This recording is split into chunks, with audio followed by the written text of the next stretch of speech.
20 Minute Setswana, Lesson 15, Grammar Note Section. Welcome to this Grammar Note section of lesson number 15 of 20 Minute Setswana. Once again, we are joined by Mr. Johan Zervik. Okay, Johan.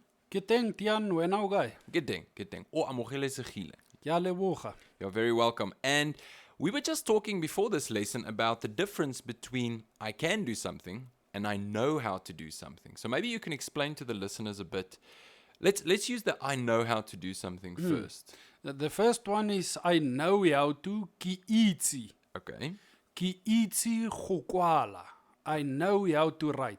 Okay. Ki itse go kwala. So you're using the verb itse. Is go itse the infinitive? Yeah. So that means to know how to do something. Yeah. Okay. Ki itse Setswana.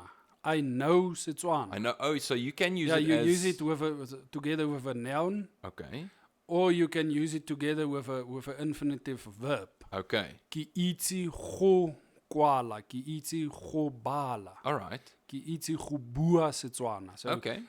when you use itse, the grammar says itse is always followed by an infinitive verb. When using it with a verb. Yeah, when Okay. you use it with a verb. So you can't say ke itse bua Setswana. No, you Okay. always have to put in that go. Okay.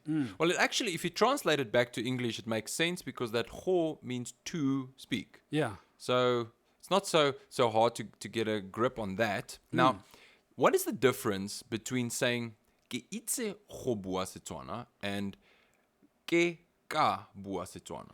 Yeah, the first one is I know how to. Okay. The second one says I am able to. So there's a potential, and that's what that ka is also called in Setswana. Okay. It's a particle that's used to express the potential. Okay. Ke ka kwala. I am able to write. Yes, I understand. So in English, this can would be the auxiliary verb. Yeah. I can write. But now I've also seen Setswana, or I've heard Setswana speakers say nka.